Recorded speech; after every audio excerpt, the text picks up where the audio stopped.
Assalamualaikum warahmatullahi wabarakatuh. Sama dengan guru kita semua, Sayyidi Syekh Idrus Hashim, murid dari Syekh Muhammad Yasin bin Isa Al-Fadani. Ikuti kajian-kajian beliau melalui channel Kiai Idrus Hashim Official. Subscribe, like, share, and comment. Assalamualaikum warahmatullahi wabarakatuh. Siapa yang suka daun salam, silahkan dipetik di waktu petang. Siapa yang ikhlas menjawab salam, semoga lunas segala hutang. Assalamualaikum warahmatullahi wabarakatuh. Tak ada bedanya salam yang pertama dengan jawab salam yang kedua, sama-sama slow saja. Tandanya jamaah yang hadir tidak punya hutang. Di tempat lain kalau dikasih pantun yang kedua pantun tadi, jawab salam yang keduanya lebih semangat. Tandanya mega indrena. Tapi masyarakat kita insya Allah ya berarti tandanya tak ada hutang. Alhamdulillahi rabbil alamin wa bihi nasta'inu ala umuri dunya waddin. Wassalatu wassalamu ala asyrafil anbiya'i wal mursalin sayyidina Muhammadin wa ala alihi wa sahbihi wa man tabi'ahum bi ihsanin ila yaumiddin. Allahumma salli wa sallim wa barik ala sayyidina Muhammadin al-Fatihi lima ughliq wal khatimi lima sabaq nasiril haqqi bil haqqi wal hadi ila siratikal mustaqim sallallahu alaihi wa ala alihi wa ashabihi haqqa qadrihi wa miqdarihi al-azimi wa ba'du. Rabbi shrah li sadri wa yassir li amri wahlul 'uqdatam min lisani yafqahu qawli. Allahumma ja'al jam'ana hadha jam'an marhuma wa tafarruqana min ba'dihi tafarruqan ma'suma. Allahumma zidna ilman warzuqna fahman. Sininna tama-tama malabbikan yang kahadire puji nania asyukruka risese arajanna pong Allah subhanahu wa ta'ala nasabak pamasena toang kaki pada madepungan ri onram mapacingnya ye na memuarei na padepungan ngipong Allah subhanahu wa ta'ala ri as-sori mundri ri rada surugana pong Allah subhanahu wa ta'ala. Amin ya rabbal alamin. Alhamdulillah, pertama-tama bersyukur kita kepada Allah subhanahu wa ta'ala yang masih memberi kita nikmat kesehatan, nikmat kesempatan, umur yang panjang, sama-sama dapat memenuhi undangan dari pengurus Musalla Al-Habibah dalam rangka memperingati Maulid, catat sebagai amal pahala kebajikan di sisi Allah subhanahu wa ta'ala. Mudah-mudahan hadirnya kita di sini sebagai bentuk mahabbah, cinta kita kepada Nabi kita Nabi Muhammad sallallahu alaihi wasallam. Yang mudah-mudahan dengan cinta itu nanti di akhirat kita dipertemukan dengan Rasulullah sallallahu alaihi wasallam. Diberi kesempatan minum dari haud telaga baginda Nabi yang dikatakan air dari telaga tersebut abyadu minal laban, lebih putih daripada susu, ahla minal asal, lebih manis daripada madu, atyabu min rihil misk, wangi daripada air telaga tersebut lebih wangi daripada minyak kasturi. Kalau kita minum dari air tersebut, la nazma'u ba'dahu abada, insyaallah kita tidak akan merasakan haus untuk selama-lamanya. Karena setelah itu kita akan masuk ke dalam surga Allah subhanahu wa ta'ala. Dan inilah yang kita harapkan. Kita berharap syafaatnya Nabi sallallahu alaihi wasallam. Maka pada kesempatan kali ini Mari kita pula sama-sama memperbanyak salawat dan salam kita kepada baginda Rasulullah, yang kata beliau, awlan nasi bi yaumal qiyamah aktsaruhum salatan alayya. Orang yang dekat denganku, kata baginda Rasulullah, di akhirat nanti adalah mereka yang banyak bersalawat kepadaku. Maka kita bertanya pada diri kita, kira-kira berapa banyak kita bisa bersolawat kepada Rasulullah sallallahu alaihi wasallam dalam sehari semalamnya?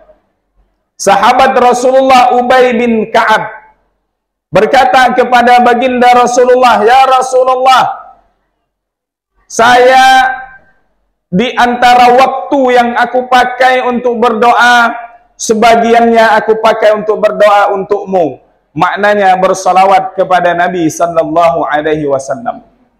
Fakam aj'alu laka min salati. Maka kata sahabat ini, berapa yang aku sisihkan waktu untuk bersalawat kepadamu? Maka kata Rasulullah, ma syi'ta, terserah.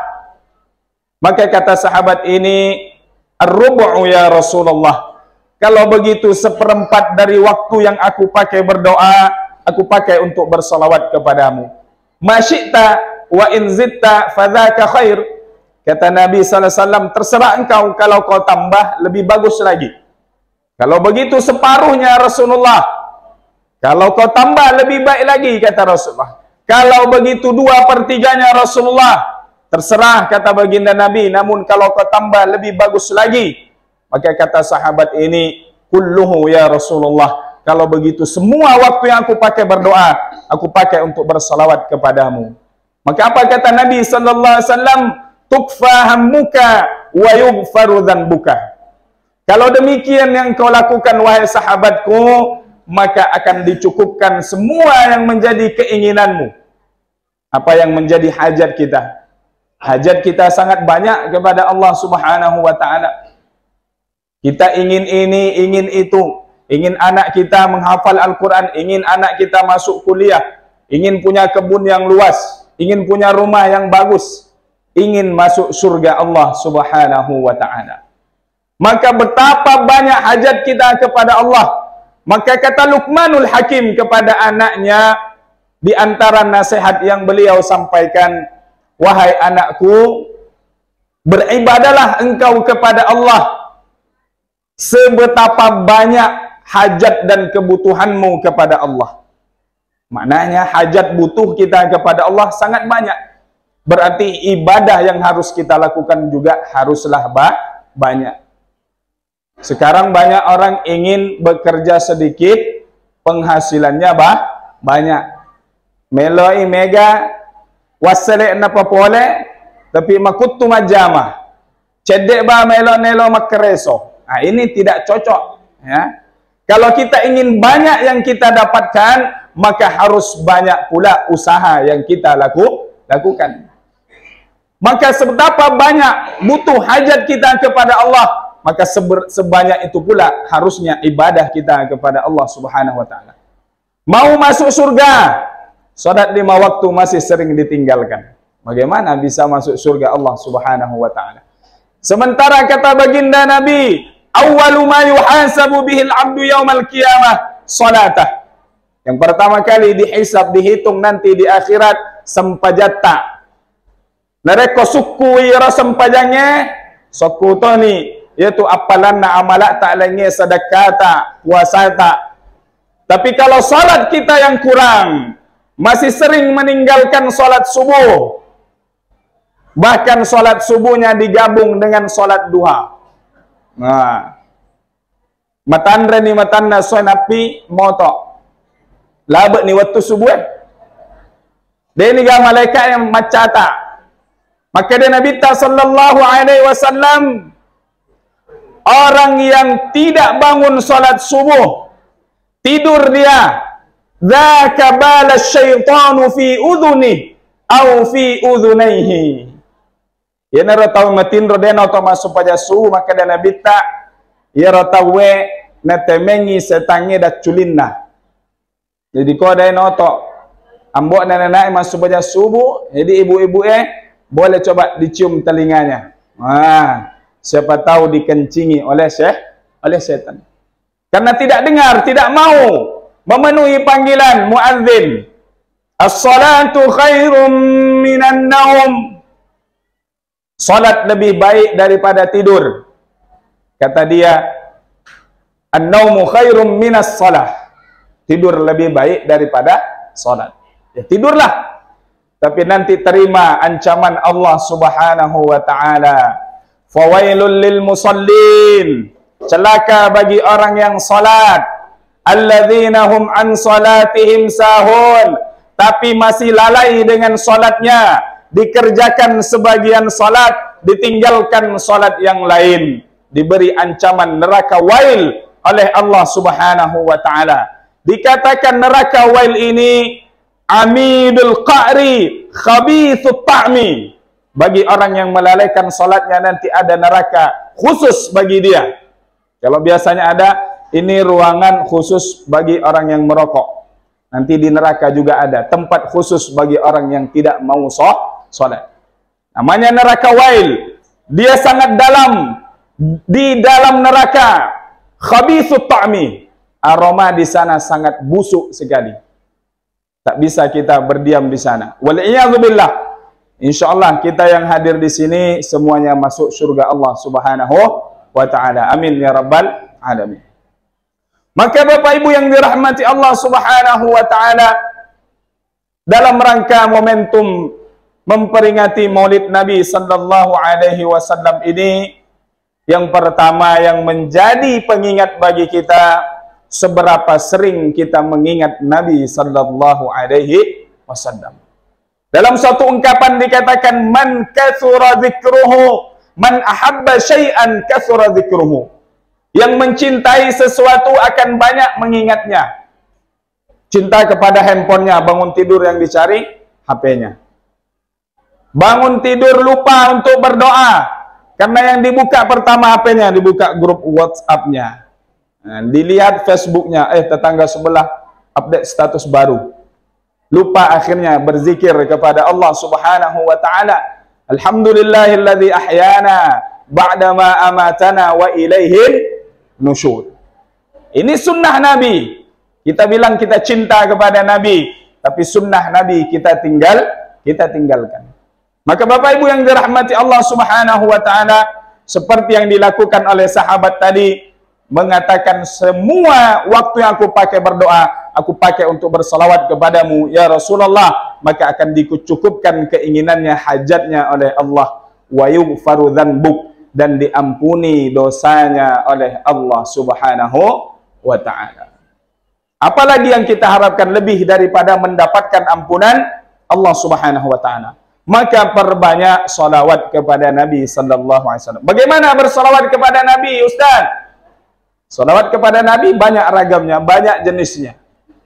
Mau salawat yang pendek, Allahumma salli ala sayyidina Muhammad wa ala ali sayyidina Muhammad. Kita ulang-ulang seberapa banyak kita bisa. Satu salawat dibalas 10. 10 salawat dibalas 100. 100 salawat dibalas 1000. 1000 salawat dibalas 1 juta. 1 juta salawat dibalas 10 juta. Dan seterusnya. Dan nanti kita di akhirat dibangkitkan oleh Allah Subhanahu wa ta'ala di padang mahsyar. Yang kata baginda Nabi, yuhsyarun nasu yawma idzin hufatan uratan gulla. Kata Nabi sallallahu alaihi wasallam, nanti manusia dibangkitkan di padang mahsyar tak pakai alas kaki, dena sandala. Jadi kongkas sandala tak ibu-ibu ni biasanya banyak mengkoleksi sandal. Ya, karena tidak mau pakai sandal kalau tak sama dengan warna bajunya. Nah, itu semuanya nanti diminta pertanggungjawaban oleh Allah Subhanahu wa ta'ala. Pulang ke rumah, buka lemari, banyak koleksi bajunya. Ada yang sudah 1 tahun tak pernah dipakai. Itu semua nanti diminta pertanggungjawaban oleh Allah Subhanahu wa ta'ala. Ini bapak-bapak senang. Nanti pulang ke rumah, ibu minta baju baru.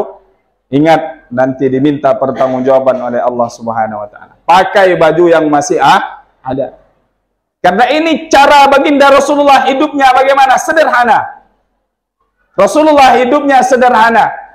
Tidak seperti kita sekarang. Pakaiannya, Masya Allah, luar biasa. Maka nanti dibangkitkan kita di padang mahsyar tak pakai alas kaki. Jadi ibu-ibu yang punya sendal 300.000, 500.000, kalau hilang, Alhamdulillah. Kenapa? Engkau puji sandal tak? Alhamdulillah mas sedekah ki. Ikhlaskan, insya Allah mendapat pahala. Kalau marah, ya tak kembali juga sendalnya. Jadi rugi 2 kali. Ikhlaskan, berarti ada orang yang suka. Alhamdulillah ada yang mengambil, nanti tidak lagi dipertanggungjawabkan di hadapan Allah Subhanahu wa Ta'ala. Karena di padang mahsyar kita tak pakai sendal. Keluar kita ke jalan, menginjak aspal di tengah siang matahari yang panas, terasa panasnya aspal itu. Bayangkan bagaimana di padang mahsyar matahari sejengkal di atas kepala kita. Maka kata Nabi, kita dibangkitkan tak pakai alas kaki. Umratan, tak pakai pakaian. Mulai berbisik bapak-bapak, wah kalau tak pakai baju kita nengok ke ibu-ibu di sana nanti bagaimana Ustaz? Dan ini kata Sayyidah Aisyah, istri baginda Nabi, wanita yang punya rasa malu yang luar biasa. Nah ini kalau kita berbicara, semua yang kita bicarakan adalah akhlaknya Nabi. Nabi kita orang yang pemalu. Dalam berzanji yang sering kita baca, wa kana sallallahu alaihi wasallam syadidul haya. Nah, kalau letuk ni dibaca apa bersanji kada, wa kana syadida. Wah, lo ni tu dibaca doana lo ni masuk Andre. Ya. Wa kana sallallahu alaihi wasallam syadidul haya. Ahlan marhaban. Ulang.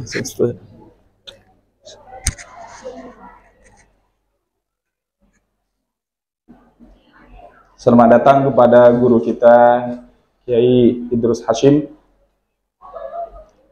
Ini mudah-mudahan beliau diberikan panjang umur oleh Allah Subhanahu wa Ta'ala, diberi kekuatan sehingga kita masih terus mendapatkan keberkahan oleh beliau. Ini orang-orang soleh, kalau sudah dipanggil dari kita, maka diangkat pula keberkahan itu. Dan sudah berapa banyak pandritata li supamasena kuang Allah Subhanahu wa Ta'ala. Ya. Sebenarnya berdiri di sini berat. Karena yang duduk di bawah ini guru-guru kami. Ya. Jadi kami bayangkan saja sekarang ini sedang latihan ceramah. Selesai nanti akan dinilai oleh guru-guru kami. Kami dulu sampai menginjakkan kaki di Desa Benteng ini tahun 1997. Selesai sanawiyah tahun 2000. Angkatan yang kedua. Masih ada guru kita Kiai Haji Abdul Rahim Dahlan. Masih ada Haji Syuaib. Masih ada Haji Abdul Fattah. Mereka semua guru-guru kami. Mereka sudah lebih dulu dipanggil oleh Allah Subhanahu wa Ta'ala. Dan insya Allah kuburan mereka dipenuhi dengan taman-taman surga Allah Subhanahu wa Ta'ala, karena sudah mendidik generasi-generasi kita. Yang kita pikirkan diri kita ini, nggak tahu bagaimana kita meninggal nanti. Maka selagi ada ulama, selagi ada orang berilmu di kampung kita, maka bersyukur kita kepada Allah Subhanahu wa Ta'ala. Insya Allah ada keberkahan. Bapak Ibu yang dirahmati Allah Subhanahu wa Ta'ala, maka nanti kita dibangkitkan oleh Allah Subhanahu wa Ta'ala tidak memakai pakaian. Maka Sayyidah Aisyah, wanita yang pemalu. Bagaimana pemalunya Sayyidah Aisyah? Ibu-ibu tahunya lagunya yang sempat viral kemarin. Gimana lagunya, Bu? Aisyah sungguh romantis. Itu tahulah lagunya itu. Tapi yang menjadi pertanyaan, sudahkah meniru akhlaknya Sayyidah Aisyah radhiyallahu anha wa arda? Beliau perempuan yang pemalu. Bagaimana pemalunya Sayyidah Aisyah? Meninggal Rasulullah, dikuburkan di kamar beliau. Pakaian Sayyidah Aisyah di dalam dan di luar rumah berbeda. Maknanya kalau keluar rumah tentu menutup semua auratnya. Meninggal Abu Bakar As-Siddiq. Siapa Abu Bakar As-Siddiq? Pematuanna Sayyidah Aisyah. Ambokna Sayyidah Aisyah. Dimakamkan juga di dekat Rasulullah SAW. Pakaian Sayyidah Aisyah di luar rumah berbeda dengan di dalam rumah. Meninggal Umar bin Khattab radhiyallahu anhu wa arda. Orang asing. Kalau Rasulullah suaminya, Abu Bakar ayahnya, Umar bin Khattab orang asing, bukan mahramnya. Dimakamkan juga dekat dengan Rasulullah, dekat dengan Abu Bakar As-Siddiq. Maka sejak itu pakaian Sayyidah Aisyah di dalam dan di luar rumah sama. Karena walaupun kepada orang yang sudah meninggal, beliau tetap menjaga dirinya. Maka ini yang hilang dari muslimah-muslimah zaman sekarang. Kalau di kampung kita, insya Allah masih terjaga. Kalau sudah ke kota, nah itu setiap hari ya pemandangan kita lihat yang ya tentunya pemandangan yang membuat kita sedih. Nah, tapi biasanya bapak-bapak suka ya. Nah, pemandangan yang hilang sudah rasa malu daripada sebagian wanita muslimah. Karena ini memang daripada tujuan orang-orang barat, musuh-musuh Islam. Yang pertama di antara yang mereka hancurkan adalah wanita muslimah. Kenapa? Karena dari rahim mereka akan lahir generasi penerus bangsa, penerus agama ini. Maka dikatakan al-ummu madrasatun. Ibu itu adalah sekolah pertama bagi anak-anak kita. Wa in a'dattaha a'dattal mujtama. Kalau ibu disiapkan dengan baik, maka akan kemudian lahir nanti masyarakat yang baik. Maka punya anak perempuan ini memang berat menjaganya. Nah, ibarat kata orang seperti menjaga telur di atas tanduk. Gampang jatuhnya. Kalau telur sudah jatuh, retak, pecah, ya sudah rusak. Tak bisa kembali lagi. Maka kata Rasulullah, siapa yang punya 3 anak perempuan, dia jaga dengan baik, dia nikahkan dengan laki-laki yang baik, maka insya Allah dapat surga. Ada ibu-ibu punya anak 3 perempuan? Ada, alhamdulillah. Kata sahabat dan Rasulullah, saya cuma punya 2.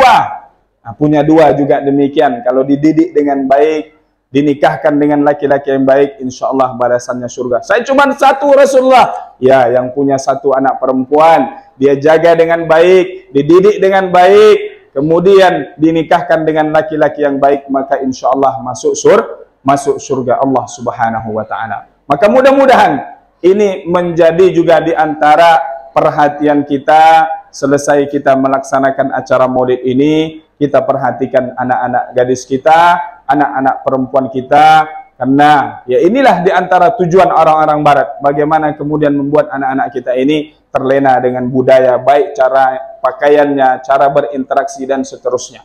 Nah, sekarang banyak kita lihat ya, anak-anak perempuan pakai jilbab joget-joget di depan kamera. Nah, ada itu namanya TikTok. Nah, semua tahu. Nah, itu perlu kita ajarkan kepada anak kita bahwa itu perkara yang tidak baik. Betapa banyak orang yang melihat. Kalau kata Ustadz Abdul Somad, ini namanya dosa jariah. Ya, dia sudah meninggal tapi masih ditonton oleh orang. Bagaimana? Di alam kuburnya masih terus mendapat siksa. Bagaimana dia mau kembali menghapus videonya itu? Tak bisa lagi. Nah, maka hal-hal yang seperti ini mudah-mudahan menjadi perhatian kita. Maka Bapak Ibu yang dirahmati Allah Subhanahu wa Ta'ala, nanti kita ingin dekat dengan Nabi sallallahu alaihi wasallam di padang mahsyar. Kita sibuk mencari syafaat. Tak bisa kita dapatkan dari Nabi Adam, tak bisa kita dapatkan dari Nabi Ibrahim, dari Nabi Nuh, dari Nabi Musa, Nabi Isa. Yang bisa memberikan syafaat adalah Nabi kita, Nabi Muhammad sallallahu alaihi wasallam. Maka dalam berzanji yang sering kita baca, sebenarnya kita maulid ini tidak sekali setahun, tapi sering kita bermaulid. Apendrek tojangi bersanji. Lalu apa boting bersanji. Semua bersanji isinya adalah cerita tentang Nabi sallallahu alaihi wasallam. Maka dimulai dalam bersanji itu, al-jannatu wa na'imuha sa'dun liman yusalli wa yusallim wa yubarik alaih. Agana betuan roh. Al-jannah surga. Wa na'imuha, dan seluruh kenikmatan yang ada di dalamnya. Sininna akannya mengengeng kadiralanna surga. Sa'dun, menjadi kebahagiaan bagi siapa? Orang yang senantiasa bersolawat dan berkirim salam kepada Nabi sallallahu alaihi wasallam. Ini jalan pintas kita untuk mendapatkan surga Allah. Perbanyak solawat kepada Nabi sallallahu alaihi wasallam. Kenapa? Karena solawat yang kita baca langsung disampaikan kepada Nabi sallallahu alaihi wasallam. Fa inna salatakum ma'rudatun alayya. Solawat kalian itu langsung dihadapkan kepadaku, kata Nabi. Raddallahu ilayya ruhi. Allah mengembalikan ruh kepada jasadku. Lianna Allah harramal arda an ta'kula ajsadal anbiya. Karena Allah mengharamkan bagi tanah untuk memakan, menghancurkan jasadnya para nabi. Maka al-anbiya ahya'un fi kuburihim. Para nabi, para rasul kekasih Allah, mereka hidup di dalam kuburnya. Tentu kehidupannya sudah berbeda dengan kehidupan kita. Maka solawat ini langsung dapat sampai kepada Nabi dan kita langsung mendapatkan pahalanya. Wa in kana min fasiqin. Bahkan kata para ulama kita, walaupun solawat itu keluar dari lisannya pabotoe, paminunge, perindonge, perampoe, tapi ini rekomas salawai latu ira salawai. Nah, begitulah kehebatannya solawat kepada Nabi sallallahu alaihi wasallam. Maka kita diajarkan rekolokit milo duang dipamulai dipuji puang Allah subhanahu wa ta'ala. Maka diki alhamdulillahi rabbil alamin. Setelah itu kita bersolawat kepada Nabi. Wassalatu wassalamu ala sayyidina Muhammadin wa ala alihi wa sahbihi ajma'in.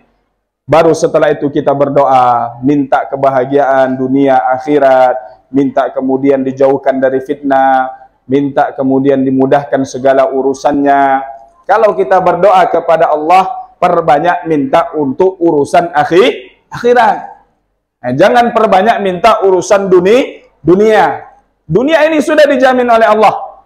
Harta kita, kekayaan kita, itu sudah dijamin, sudah ditakar oleh Allah subhanahu wa ta'ala. Jadi, harta itu bertambah, berkurang, bukan dilihat dari kuat atau semangat atau rajin kita bekerja atau tidak. Ada orang yang rajin bekerja, hartanya begitu-begitu saja. Ada orang yang malas bekerja, tapi ada aja rezeki yang didapatnya. Makanya karena rezeki ini sudah ditakar. Walaupun kita ingin menjadi orang kaya, kalau tidak takdirnya jadi orang kaya, ya tidak bisa. Walaupun kita tidak ingin hidup kaya, tapi kalau ditakdirkan jadi orang kaya, kita akan kaya. Sahabat Rasulullah Abdurrahman bin Auf, orang yang kaya raya, bahkan bosan menjadi orang kaya. Dia ingin jadi orang miskin saja. Suatu ketika dia beli semua kurma-kurma yang busuk yang ada di kota Madinah. Nah, kalau beli kurma yang busuk, nanti tidak ada yang mau beli. Akhirnya dia bangkrut. Setelah dibeli semua kurma yang busuk yang ada di Madinah, tidak lama berselang, datang utusan dari Yaman. Apa yang dicarinya? Kurma yang busuk. Kenapa? Karena di Yaman sedang ada wabah, sedang ada penyakit. Yang diantara disebutkan obatnya adalah kurma yang sudah busuk. Dibeli sama orang Yaman 2 kali lipat dari harganya. Tak jadi miskin. Tapi Abdurrahman bin Auf, ya, dengan kekayaannya itu, ya, tetap patuh tunduk kepada Allah subhanahu wa ta'ala. Sekarang kita kadang baru diberi sedikit tanah, diberi sedikit kekayaan, sudah merasa orang paling hebat. Memandang rendah orang yang miskin. Ini bukan sifatnya Nabi. Nabi itu sifatnya cinta kepada orang-orang miskin. Sering duduk bersama mereka. Maka Rasulullah menasihati sahabatnya Abu Dzar Al-Ghifari. Kata baginda Rasulullah, ahibbal masakin wadnu minhum. Cintai orang-orang miskin dan dekat dengan mereka. Karena kemiskinan ini bukan sesuatu yang layak untuk dihinakan. Karena kemiskinan ini adalah pemberian juga dari Allah subhanahu wa ta'ala. Tidak ada yang mau hidup miskin. Tapi kalau takdirnya Allah subhanahu wa ta'ala berikan kepada kita menjadi orang miskin, ya itulah yang kita hadapi. Maka di antara sifat Nabi dekat dengan orang miskin. Bahkan beliau pernah berdoa. Allahumma ahyini miskinan wa amitni miskinan wahsyurni ma'a zumratil masakin. Ya Allah, hidupkan dalam keadaan miskin, wafatkan dalam keadaan miskin, bangkitkan bersama orang-orang miskin. Kenapa? Karena orang miskin di antara orang-orang yang pertama masuk surga. Nah, selesai maulid Nabi ini semua orang mau jadi orang miskin. Kenapa pertama masuk surga? Karena harta itu pertanggungjawabannya berat, Bapak Ibu yang dirahmati Allah Subhanahu wa taala. Pakutanana dua. Dari mana kita dapatkan itu harta dan kemana kita belanjakan? Kalau umur ditanya kemana kita habiskan umur kita? Masa muda kemana kita habiskan? Ilmu bagaimana kita mengamalkan? Tapi harta dua pertanyaannya. Dari mana kita dapatkan? Kalau dari jalan yang halal akan dihitung, dihisab oleh Allah. Kalau dari jalan yang haram, jelas kita akan mendapatkan siksa. Sudah dari jalan yang halal, ditanya lagi kemana dibelanjakan? Di meja judi kah? Atau di kota infak amal? Atau di membantu orang-orang fakir miskin anak yatim? Jadi berat pertanggungjawabannya. Maka kata Nabi sallallahu alaihi wasallam, Ya Aba Dzarrin, wahai Abu Dzar, khaffifil himla fa innal aqabata ka'udun. Ringankan bebanmu wahai Abu Dzar, karena perjalanan kita menuju akhirat ini ada perjalanan seolah-olah kita melewati pendakian. Kalau melewati pendakian membawa beban yang berat, susah kita melewatinya. Tadi kami naik motor dari Tembilahan, naik jembatan mendaki, tak bisa naik motornya. Karena yang dibawa bebannya berat. Ini 78 kilo. Nah, beban yang dibawa berat susah kita untuk mendaki. Maka apa beban yang berat? Maknanya disampaikan oleh Nabi. Salah seorang sahabat bertanya, Ya Rasulullah, wahai Rasulullah, aminal mukhaffifina ana aminal muthaqqilin. Saya ini wahai baginda Nabi, orang yang membawa beban yang berat atau beban yang ringan? Nabi balik bertanya kepada sahabat ini, Indaka ta'amul yaum, kau punya makanan hari ini? Punya ya Rasulullah. Ta'amul ghad, makanan esok hari? Punya ya Rasulullah. Ta'amul ba'dal ghad, makanan esok lusa? Tidak ada ya Rasulullah.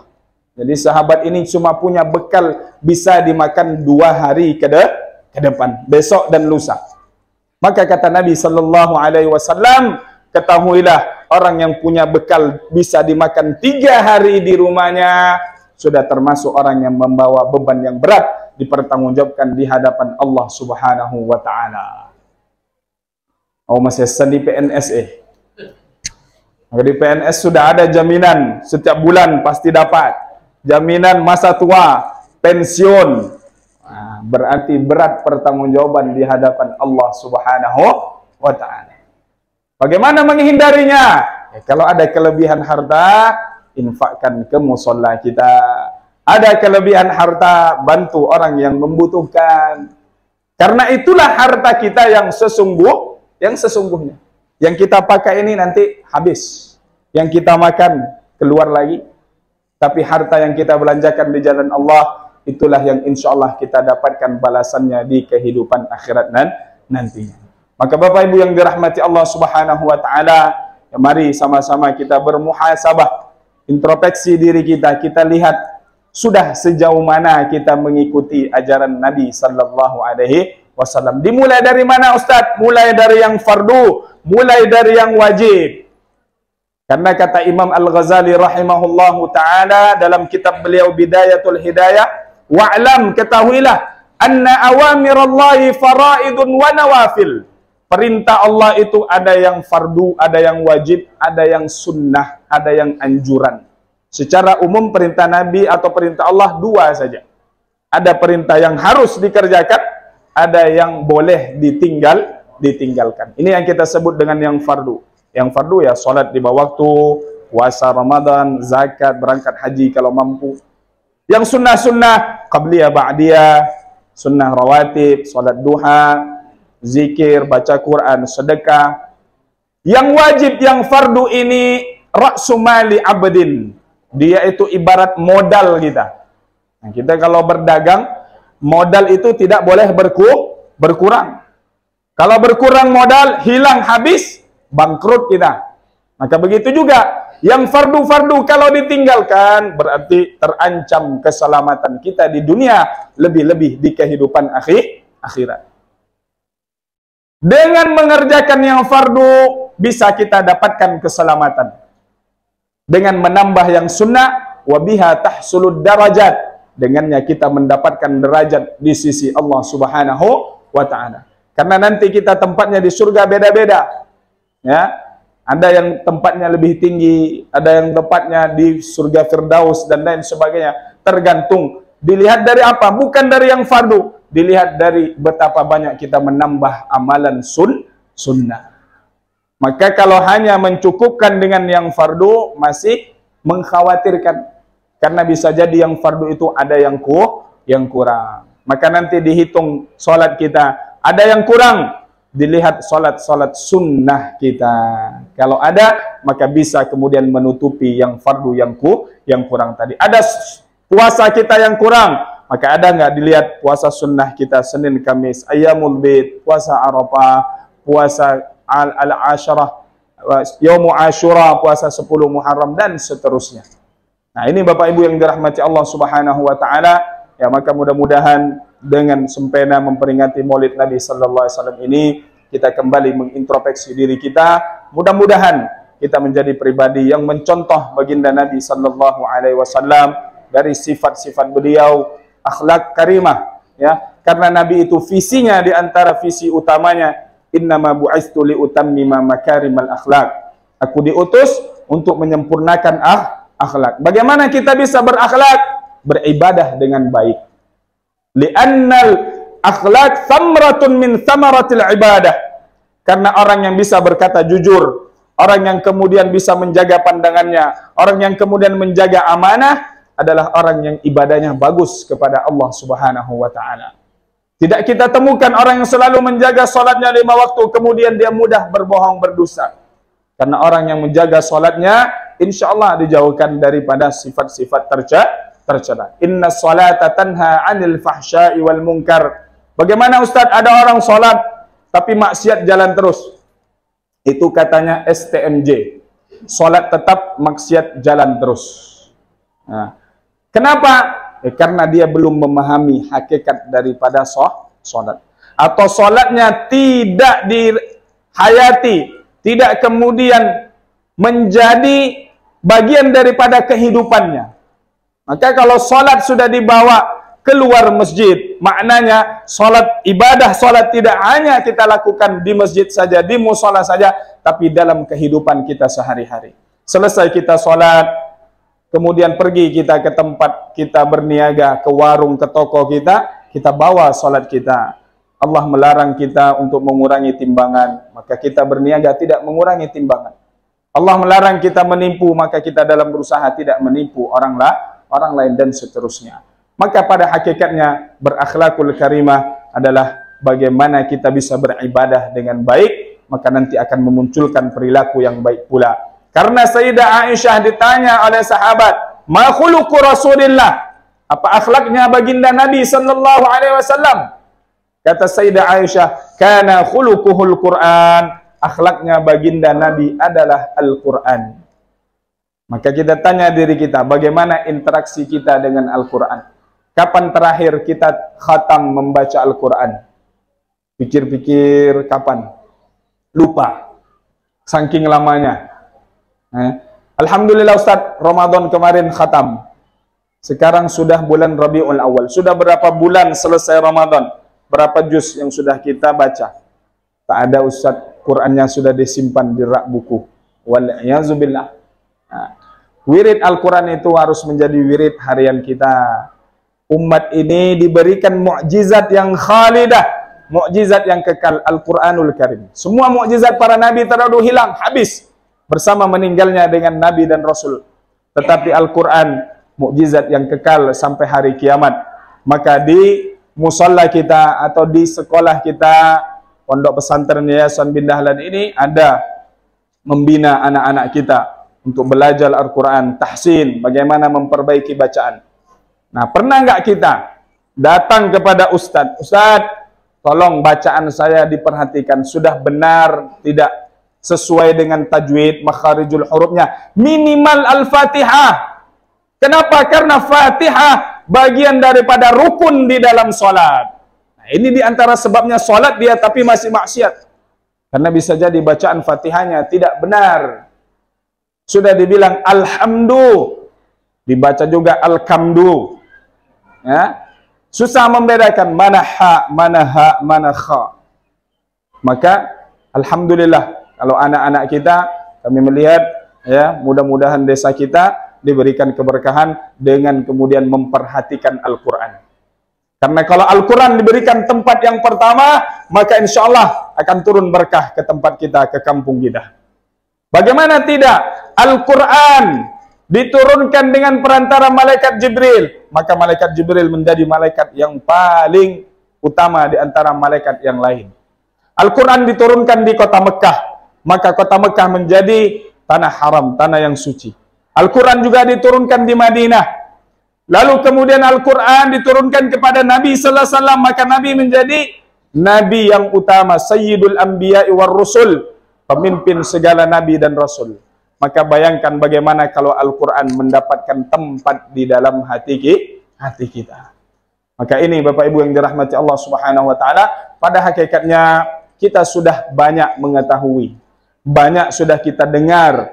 Yang intinya sekarang bagaimana kita mengamalkan ilmu yang kita dapatkan. Kita sudah tahu fadilah 2 rakaat sebelum sholat subuh. Kata Nabi, khairum minad dunya wa fiha, lebih baik daripada dunia dan seisinya. Kita tahu pula fadilah, keutamaan bagaimana salat tahajud, keutamaan membaca Al-Quran, satu hurufnya diganjar 10 kebaikan. Maka dalam hitungan menit kita baca satu halaman, dikalikan 10 dalam satu hurufnya, berapa banyak kebaikan yang sudah kita dapatkan. Sudah kita tahu bagaimana Nabi mengatakan, fi kulli tasbihatin sadaqah, dalam setiap tasbih ada sedekah, dalam setiap tahmid alhamdulillah itu terhitung sedekah. Kenapa? Karena orang-orang miskin di zaman Nabi datang mengadu kepada Rasulullah, ya Rasulullah, dhahaba ahlud dusuri bil ujur. Orang-orang kaya ya Nabi, ya Rasulullah, mereka banyak mendapatkan pahala dengan hartanya. Mereka bersedekah, membantu anak yatim, membantu fakir miskin. Kami orang miskin bisa apa ya Rasulullah? Untuk makan saja susah. Maka kata baginda Nabi menjelaskan kepada mereka, alaysa fi kulli tasbihatin shadaqah. Dengan setiap tasbih, subhanallah, subhanallah, subhanallah, dalam satu tasbih sedekah. Alhamdulillah, alhamdulillah, alhamdulillah, sedekah. Allahu akbar, Allahu akbar, Allahu akbar, sedekah. Maka siapa yang setiap selesai sholat 5 waktu, dia bertasbih 33, dia bertahmid 33, bertakbir 33, dilengkapi menjadi 100 dengan la ilaha illallah wahdahu la syarikalah, lahul mulku wa lahul hamdu wa yumit, wa huwa ala kulli syai'in qadir, huttat khatayahu wa in kana mithlu dzabadil bahar. Maka diampuni dosa-dosanya meskipun sebanyak buih yang ada di lautan. Tapi kita sekarang banyak selesai sholat langsung kabur, lupa untuk berzikir. Padahal zikir ini adalah kemudian cara kita membebaskan diri daripada godaan syaitan. Setan musuh kita yang utama. Bagaimana berlepaskan diri dari setan? Banyak zikir. Kata Nabi sallallahu alaihi wasallam, siapa yang kemudian berzikir itu perumpamannya seperti orang yang dikejar-kejar oleh musuhnya. Kemudian dia dapatkan tempat bersembunyi sehingga musuh tak dapat lagi menemukannya. Maknanya dengan berzikir setan susah untuk kemudian menggoda kita, merayu kita. Maka semua zikir yang kita tahu, la ilaha illallah, subhanallah bihamdihi, subhanallahil azim, subhanallah alhamdulillah wa la ilaha illallah wallahu akbar, rabbi inni massani ad-durru wa anta arhamur rahimin, la ilaha illa anta subhanaka inni kuntu minadh zalimin. Semua zikir-zikir ya, munajat yang kita tahu kita baca daripada kita berkata-kata yang tidak baik. Ibu-ibu sedang memasak, sallallahu ala Muhammad sallallahu alaihi wasallam, dimakan oleh suaminya, dimakan oleh anak-anaknya, insyaallah makanan itu menjadi berkah. Dimakan oleh suaminya tak minta kawin lagi. Nah, iya Ustaz, boleh dicoba saja ya. Siapa tahu mujarrab, siapa tahu mendapatkan kebaikan. Ibu-ibu ingin masuk surga? Yang mau masuk surga angkat tangan. Nggak ada nampaknya, nggak semangat ibu masuk surganya nih. Bagaimana ibu-ibu masuk surga? Ada satu hadis Nabi. Kata Nabi sallallahu alaihi wasallam, siapa perempuan mana saja, 4 saja syaratnya. Ya, bukan menyuruh suami nikah 4, itu berat, Bu. 4 syaratnya perempuan kalau mau masuk surga. Pertama, salat 5 waktu. Yang kedua, puasa Ramadan. Ibu-ibu mulai bingung, banyak ustadz utangnya Ramadan kemarin belum lunas, Ramadan ini masih ada utangnya. Makanya kalau ada hutang dicicil, jangan dikumpul. Kalau dikumpul makin lama makin banyak. Salat 5 waktu, puasa Ramadan, menjaga kehormatannya, taat pada suaminya. Insya Allah di akhirat nanti dia disuruh memilih, silakan masuk pintu surga yang mana saja. Bebas, dikatakan pintu surga ada 8. Ada pintunya orang-orang berjihad, ada pintunya orang yang gemar berpuasa, ada pintunya orang yang rajin bersedekah. Kalau ingin bebas masuk tanpa hambatan, ingat 4 pesan Nabi sallallahu alaihi wasallam. Taat pada suami, menjaga kehormatan, puasa di bulan Ramadan, dan kemudian salat 5 waktu. Nah, ibu-ibu ini sekarang lagi heboh kasus KDRT. Ya, semua tahu. Nah, tapi ibu-ibu ada yang suka, ada yang tidak suka, mereka berdamai. Ya. Harusnya kita senang kalau mereka berdamai. Ibu-ibu ini tidak boleh Ustaz. Harusnya dipenjara dulu, kasih pelajaran dia. Nah, tidak boleh. Berdamai itu adalah jalan yang terbaik. Mereka sudah sama-sama saling memaafkan, berdamai. Karena apa? Karena perceraian itu adalah di antara satu tujuan yang paling ingin didapatkan oleh setan dan iblis. Kalau mereka mampu memisahkan antara suami dengan istri, maka dia seolah-olah dapat piagam penghargaan. Karena dia senang. Karena itu adalah prestasi yang luar biasa yang didapatkan oleh setan dan iblis ketika bisa memisahkan di antara dua suami istri. Maka dulu orang-orang ini mereka belajar sihir untuk memisahkan antara suami dengan istri. Dalam kisah dalam Al-Quran disebutkan. Maka Bapak Ibu yang dirahmati Allah Subhanahu wa taala, ini saja kiranya yang dapat kita sampaikan, karena tentunya masih banyak agenda setelah ini. Makanan sudah terhidang. Kalau ceramah panjang, lama kita duduk, tempat duduk kita panas, makanan dingin. Nah, jadi inilah kiranya yang dapat kami sampaikan kesempatan kali ini. Tentunya mudah-mudahan menjadi pengingat bagi kami yang menyampaikan dan kita semua yang mendengar. Sebelum kami menutup ceramah, kami memohon keikhlasan Bapak Ibu semua untuk sama-sama mengirimkan Al-Fatihah kepada para pendahulu kita, ustaz-ustaz kita, guru-guru kita, terutama almarhum Kiai Haji Abdurrahim Dahlan, dan kemudian almarhum Haji Muhammad Syuaib, almarhum Haji Abdul Fattah. Mudah-mudahan Allah melapangkan kubur mereka, mudah-mudahan diterima segala amal soleh dan kebaikan mereka, dan kemudian nanti di akhirat kita dipertemukan kembali di dalam surga Allah Subhanahu wa taala. Amin ya rabbal alamin. Ala hadhihi niyya wa kulli niyatin salihah. Al-Fatihah. A'udzu billahi minasy syaithanir rajim. Bismillahirrahmanirrahim. Alhamdulillahi rabbil alamin. Arrahmanir rahim. Maliki yaumiddin. Iyyaka na'budu wa iyyaka nasta'in. Ihdinas siratal mustaqim, siratal ladzina an'amta 'alaihim ghairil maghdubi 'alaihim waladdallin. Jazakumullah khairan katsiran. Terima kasih banyak. Mudah-mudahan doa ikhlas kita juga menjadi penolong bagi kita. Kenapa? Karena mendoakan orang lain sama dengan mendoakan diri kita sendiri. Kata malaikat, fa anta mithluhu. Engkau seperti yang engkau doakan terhadap saudaramu. Bahkan kata Nabi, siapa yang berdoa untuk orang beriman laki-laki dan perempuan memintakan ampun untuk mereka, maka kebaikan yang didapatkan sejumlah orang-orang yang beriman laki-laki dan perempuan. Man istaghfara lil mu'min wal mu'minat, ya, kanat lahu hasanah ka'adadil mu'minina wal mu'minat. Kebaikan yang didapatkan sejumlah orang-orang yang beriman. Maka kita jangan pelit kalau berdoa, jangan untuk diri kita saja. Allahumma ghfirli dhunubi wal walidayya. Doakan juga walil mu'minina wal mu'minat wal muslimina wal muslimat al ahya'i minhum wal wal amwat.